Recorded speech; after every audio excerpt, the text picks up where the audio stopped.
Coach, just an overview of the event in Atlanta this weekend, taking on Georgia, a team that's playing really well right now.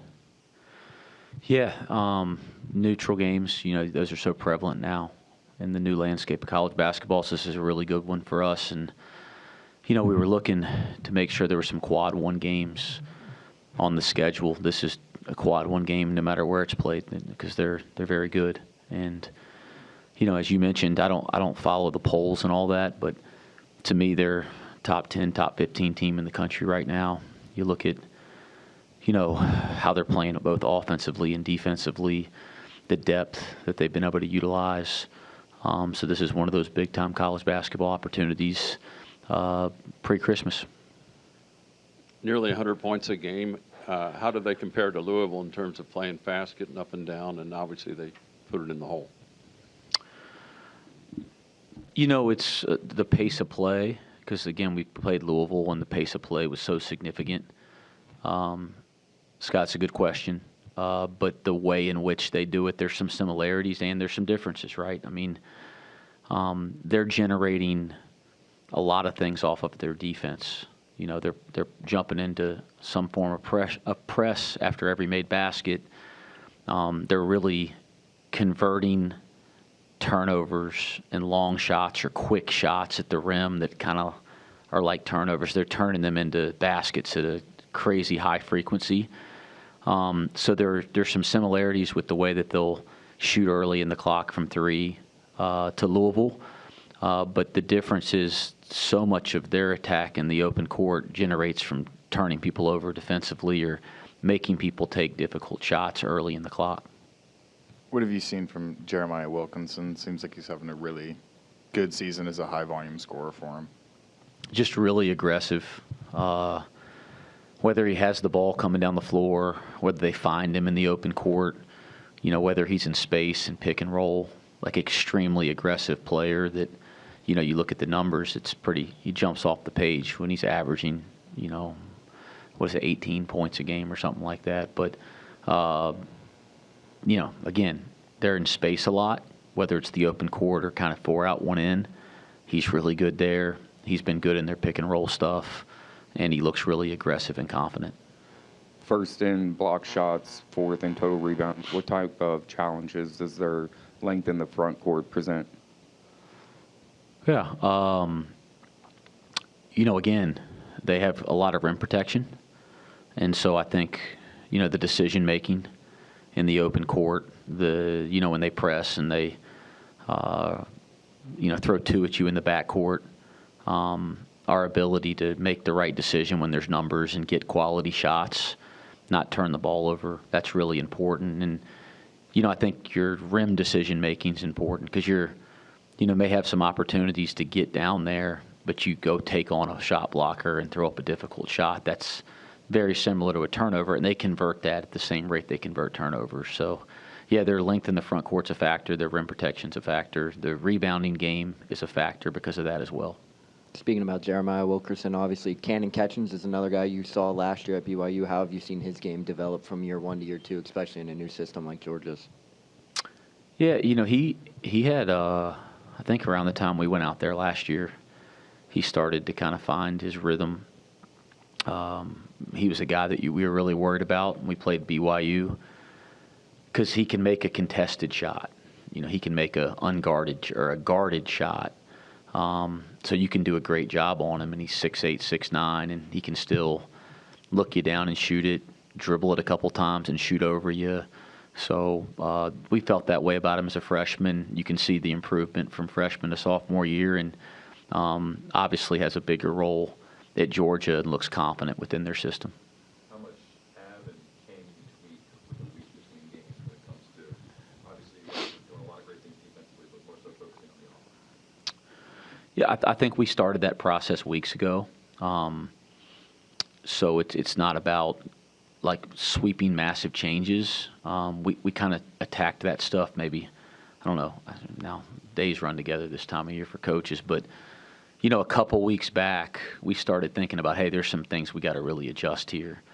And we've been trying to kind of slowly install those things at the right time, work on those things every chance we get So this week was really important for that process. But it wasn't like we waited till this week and went, okay, now. I mean, we've been able to kind of see some deficiencies in our offense. Certainly, the ball will go in more. We'll make more free throws. We'll make our layups. I think that helps. But I think some of the adjustments we've made offensively over the last 2 or 3 weeks, we just had more time to work through them in practice this week so far. A lot of teams that want to play fast on one end defensively want to slow you down and kind of grind you out. You mentioned Georgia's not of that style. How do they coerce you into taking maybe quicker shots than you want? Well, they pressure. So again, they try to jump on the ball every time they score, and so you don't see that as much in college basketball. Now they do a terrific job of it, but they'll jump on the ball and try to jump into full court man-to-man. You'll see people in today's game consistently maybe try to pick up the ball in the backcourt or jump on the guy that's getting the outlet, but they're able to kind of do that on the basketball, on the guy taking the ball out of bounds and the guy getting the outlet. So they're applying dead ball type pressure on made baskets in a live ball situation. And that obviously speeds the game up because now people are having to make plays under duress. They'll come double team and do some other pressing things to give you some slight advantages in the open court, but they do a great job of hustling. If you go watch their Florida State game, I mean, there's some advantages for Florida State, but they're hustling their tails back into the play, and it's by design. So they will give you some opportunities to attack, but they're hustling back in. They have that rim protection, and they can force you into some very, very quick, difficult shots that, speed up offensive possessions for the other team and give them more possessions. They've, again, I think it's, hats off to Mike because the two sides of the ball have really blended together well for them to start the year. There are worse records than 6-3. You mentioned that at the Xavier game you saw some signs. Do you feel you're close to turning the corner? Yeah, I think it's all perspective, Scott. I feel like we had a really disappointing loss to Eastern Michigan. There's no way around it. But that's a 1-2 possession game. We're in a 1-2 possession game pretty much for the entire game against Louisville.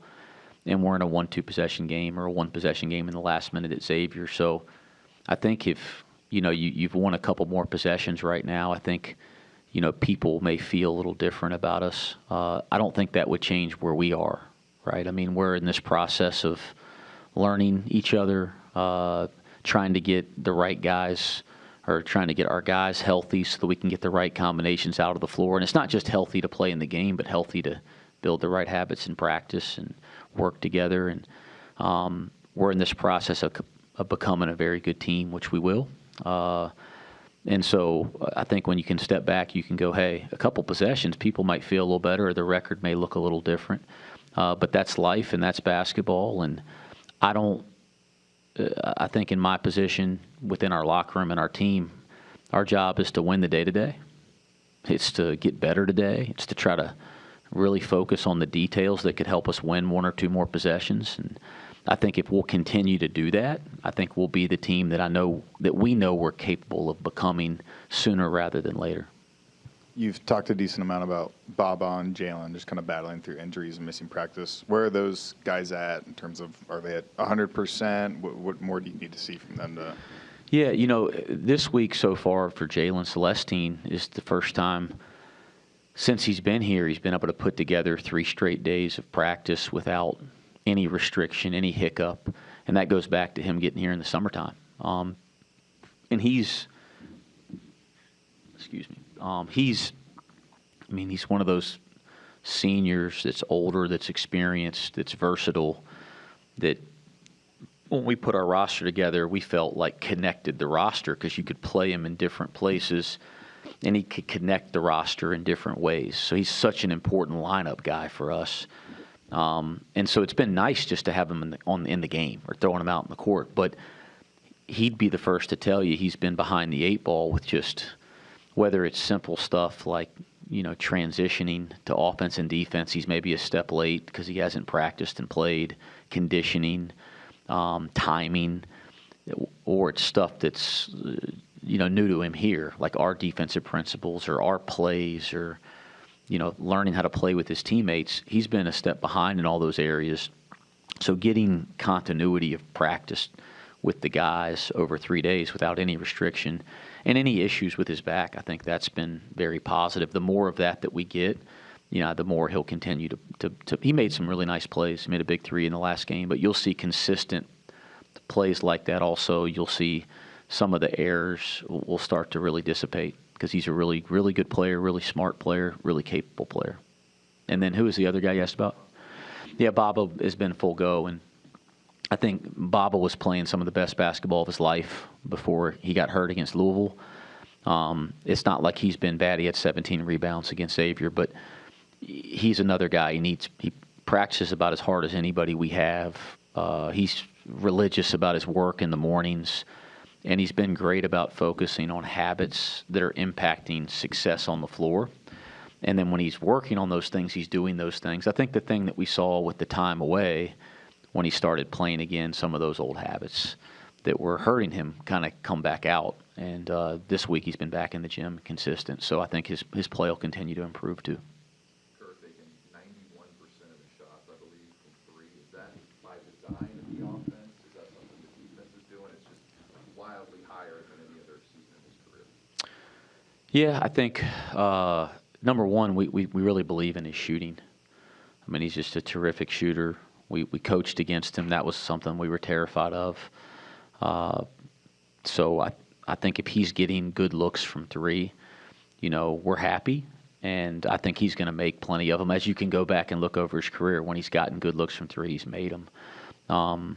Certainly we'd like to get more shots at the rim from our entire team, and we'd like to make more of those shots. I mean, in our last game, I think we missed 4 true layups, not like coaching talk layups. I mean, we missed 4 true layups, and, I think we had three 2-footers that we had an advantage that we missed. That's 7 rim shots that, you should be 7 for 7, at worst 6 for 7 in those situations. We're 0 for 7. So I think as a team, we have to get more shots at the rim, and then we have to convert those shots. As a team, I think we got to continue to get fouled. This is the most we've had a team get fouled here in a long time, getting to the free throw line. Now we have to convert those attempts. You're shooting 50% from the free throw line. It doesn't do any good to get it in there, get fouled, and then go to the line and come up empty. So I think those are some of the things we're focusing on. And Kerr would just be one of the guys that we have to find ways to put more pressure on the rim, get around the basket a little bit more. But him shooting the ball from 3 is a good thing for our team if they're good looks.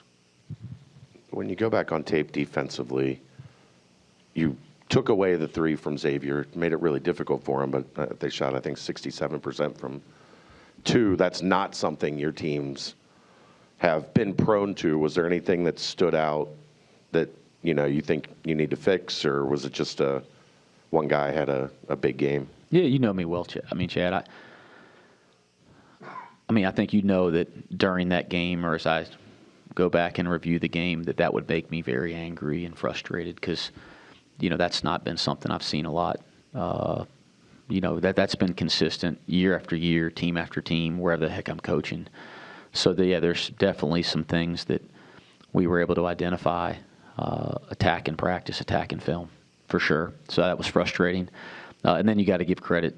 I think I can't think of his name, but the kid Trey Carroll made some really tough ones over the top, and some of those you live with, and you just clap your hands.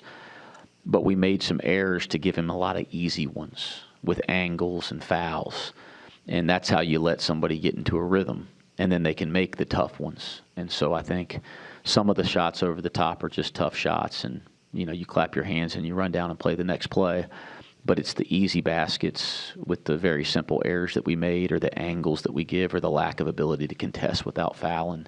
That's some of the stuff that frustrates you. By the way, not just with him. It happened at other points of the game when you mentioned the 2-point rim percentage. I see Jalen Haynes before the games. He looks fizzled. Any update on him that he can come back and help at some point? I certainly hold out hope for that. He's working incredibly hard. I've been really impressed with his maturity and his approach to this injury. And I do have a lot of hope that, sooner rather than later he'll be able to put on a jersey so we can see what, having the runner-up for A-10 Player of the Year in the front court with that experience and toughness and competitiveness. I'd love to see what that looks like for our team. I'd love everybody to see what that looks like because he's obviously was such a huge part of us putting this team together. He has not practiced, so I don't think it'll happen this week or next week, but I wouldn't put it out of the question at this point. You're familiar with Santos Cyril from the recruiting process. What challenges a guy with that kind of size, strength, athleticism down low? Yeah, he has great presence on the floor. He's about as physically gifted as there is in college basketball. I don't think you'll find a guy more physically gifted.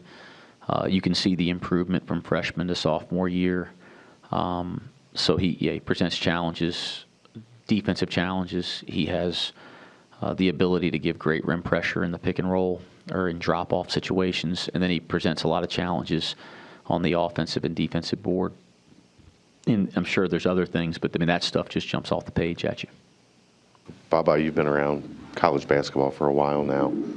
How close do you think this team is to clicking, and what do you think are a few of the things that you guys need to get on track to get this thing rolling? I feel like every game we're a bit closer to how we want to play as a team. At the end of the day, it's still December. It's early. We're 9 games into the season. So, I feel like we're still learning each other. A lot of new guys. But, every day we're working towards that, like finding our rhythm on both ends of the floor. And I feel like we're getting better at it every day. For both of you, losing the last game, is that incentive to get it going this week and another tough game? The games keep coming, I guess, but it's certainly not an easy one. Wait, can you repeat the question? Incentive, losing the last game, how much incentive is it to turn this thing around? You want me to answer? Yeah, go ahead. It's definitely a tough loss, but, we got to move on. We got another big game coming up, so just feel like we got to get better in practice every day. Coach West has been hard on us, pushing us, and I feel like we need that. We needed to pick up the intensity in practice, pick up the energy, start making practice feel harder than the game, so when we get to the game, it becomes easier. Looking at the close twos and this free throws, obviously you guys are practicing this stuff. You guys are working on it every single day. Is there any other stone to turn over other than just in that moment when the lights are brightest? You just got to find a way to flick that ball in on the layups or get the right touch with the free throw line. Is there anything else to add to it, really? Yeah, I feel like it's just finding our rhythm. I feel like at the end of the day, we all put in the work. At the end of the day, we're all in the gym working on this stuff every day. I think it's just mental, honestly. I feel like we just got to find our rhythm in the game. Like, when the lights are bright, just knock them down.